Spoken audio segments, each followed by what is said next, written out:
Nobody liked this, but there was nothing they could do. It was blatantly an attempt to expand the Tauresi Empire into the resource-rich Sol system and subjugate a powerful Death World race before they could defend themselves. The humans had been nothing but peaceful and friendly since they ascended to the Galactic Council. No one wanted this, but the Tauresi had played this perfectly. When other races tried to object, saying it was against everything the Council stood for, the Tauresi dismissed the objections. The spirit of the law isn't our problem. The letter, if the law is what's important. Will this Council abandon the system of law and order they have spent millennia building and maintaining? The Tauresi had argued that the humans were a clear threat to them, and being on their border, they were legally allowed to preemptively defend themselves. Although the humans were Deathworlders, and known for being brilliant military tacticians and soldiers. This alone wasn't enough, though, especially considering their conduct since first contact. Then their confidential records were hacked and released. Everyone knew it was the Tauresi, but no one could prove it. These records documented and proved many of the dark rumors about how humans had treated each other before first contact. How their spies and intelligence agencies had destabilized rival nations to weaken them when a direct attack wasn't possible. This, along with the fact the humans had hidden these records, had been the final piece the Tauresi needed to legalize their plan. Although the humans were the first Deathworlders to reach the stars, any individual capable of fighting multiple members of any race at the same time and winning. Even though they were the premier military tacticians among the galaxy, they didn't stand a chance against the Tauresi in a war, and even the humans knew it. The humans number less than 20 billion, and had only joined the wider galactic community 10 years ago. The Tauresi numbered in the tens of trillions, and were much more technologically advanced than the humans, having been among the stars for 1,000 years. The declaration of war was approved as legal. The Arasa representative stood and requested to bring a new matter to the council. The speaker approved this move to new business. The Arasa were the most technologically advanced race in the galaxy, once having the most prosperous empire in the Milky Way, until they had committed a great crime and had their empire torn apart by the combined might of the Galactic Council. The humans were outraged. You've just doomed our people to death and subjugation, and you just move on to the next point of business like nothing has happened. The speaker sympathized. I appreciate how terrible this must be for your people, but the matter is clearly resolved under law, and we have 450 quadrillion beings we're responsible for. We cannot stop the functioning of the Council because of less than 20 billion. I'm sorry. The Arasa ambassador waited patiently for the uproar to die down. They hated the Tauresi, and liked the humans. They didn't want them to be punished for interrupting them, so didn't complain to the speaker. Once the chamber was silent, they began. As you all know, several decades ago, a shameful dark secret of our people was uncovered. Our leaders had created a secret unit to abduct and experiment on other races, so we could further our scientific knowledge and tighten our grip on power in the galaxy. As part of our deserved punishment for those transgressions, we were ordered to provide compensation to the races affected. I am here today to unfortunately heap further shame on my people. There is a race we have not yet put things right for, the humans. The Tauresi saw this for what it was, a way to exploit the law to strike back at them by strengthening the humans before their invasion. This was because the Tauresi pushed for such harsh punishments for the Arasa's crimes, and it was their turn to be outraged. As they started shouting the objections, the Speaker of the Council interjected again. You know the rules of this chamber. You don't interrupt another race while they are presenting new business. You will get your chance to ask questions and raise objections afterwards. The Arasa continued, as the humans sensed there may be hope after all. I have submitted to the Council proof from our own files of abductions and experiments on these poor victims of our terrible crimes. Unfortunately, due to the previous compensation we have paid out to, we cannot offer financial compensation or any physical resources without leaving our people unable to survive themselves, so we cannot offer either. The humans saw their last hope fade. The Arasa continued. We do, however, have a possible alternate solution.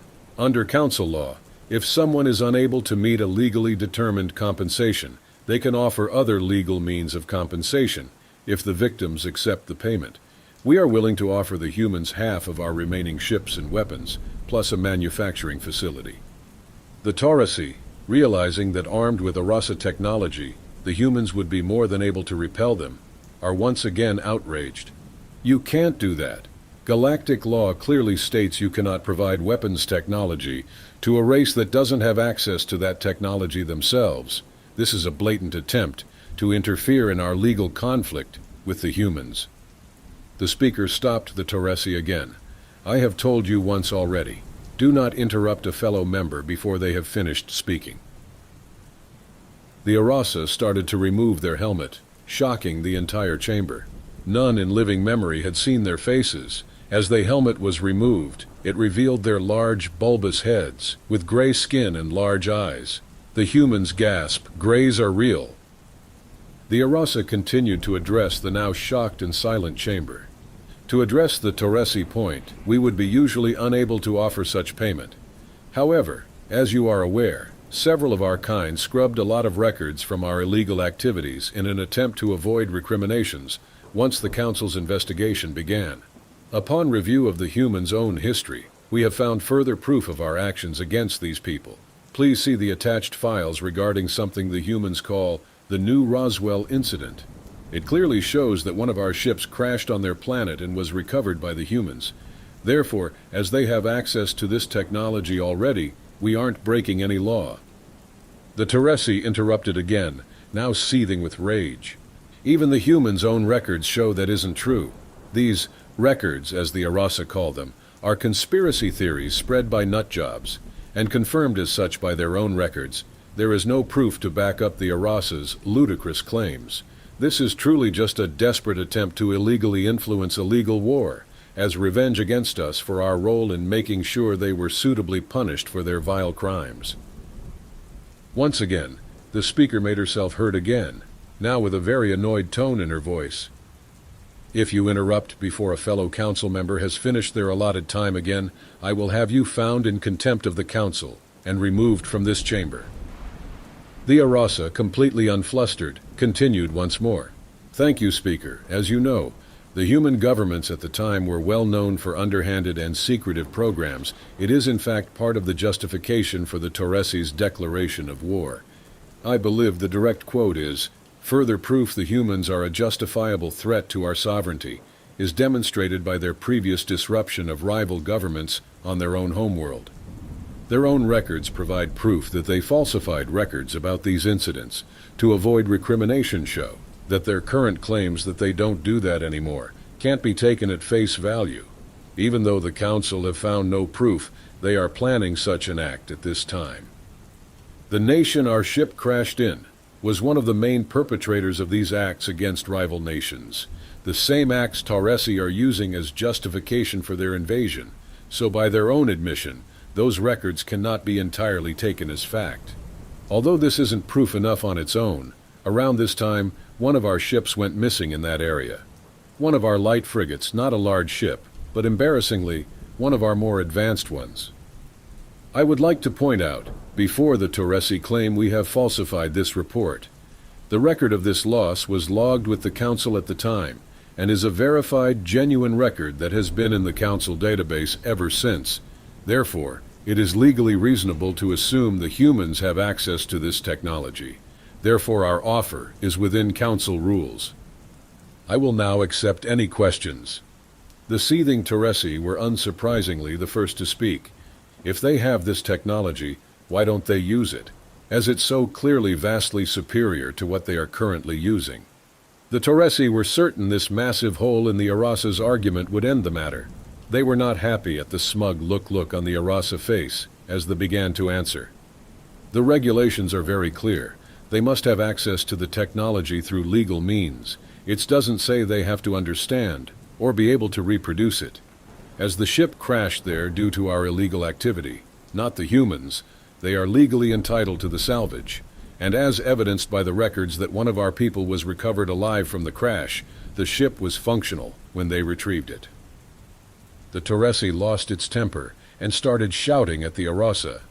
You know full well that's not what the regulations mean. It was created to allow the pure to receive repairs to technology. They lost the ability to rebuild themselves after a supernova destroyed their homeworld and central scientific database. The Arasa smiled as she replied, "As you pointed out earlier, the spirit of the law isn't our problem. The letter of the law is what matters. So we ask the humans, although our offer of compensation is below the Council's set value of compensation, will you accept our humble offer to settle our debt to your people?" The human representative, Ambassador Touré, was shocked, and it took a few stuttered attempts to get out her reply. Ambassador Touré took a breath and regained her composure. "We do. Thank you for your attempts to correct this wrong against our people. Upon delivery of the offered compensation, we will consider your debt to our people paid, and would like to say—" The Torresi erupted in anger and started shouted threats and abuse. The speaker had had enough and had the Torresi representative dragged from the chamber. With their opposition gone and their behavior having angered the other races, the Arasa's proposal was accepted by the council. Immediately after the council session, Touré approached the Arasa ambassador. "Thank you. You have saved our entire species. We're so lucky you had that record of what really happened. It was so long ago, we genuinely believed it was a conspiracy theory. All our records show it was an experimental military plane that crashed, that was covered up. Our ship was vaporized when its engine malfunctioned due to an illegal modification that had been made. But the records were falsified to avoid punishment. I'm the only person left alive, apart from you now, who knows the truth about what happened. Why take the risk of lying to the council when you're already in such a weakened state yourself to help us?" "What I said isn't entirely untrue. We do legally owe you compensation. We did, I am ashamed to admit, abduct one of your people to experiment on. When they were on that ship, an incident occurred. One of our kind, an ambitious piece of shit called Trill, released your fellow human from their imprisonment." Ambassador Touré tried to carefully word her reply, at the risk of angering someone who may have just saved our people. If I may be blunt, he doesn't sound like a piece of shit to me, if he was freeing our people from illegal and non-consensual experimentation. He didn't do it for your people or for some moral objection. In fact, it was his idea to abduct one of you. The reason he did it was because he was related to the leader of science team who were running the experiments, who was a very wealthy person in our society. He intended to disgrace the leader so they would forfeit all their belongings and assets. It would have worked if not for the second part of his plan.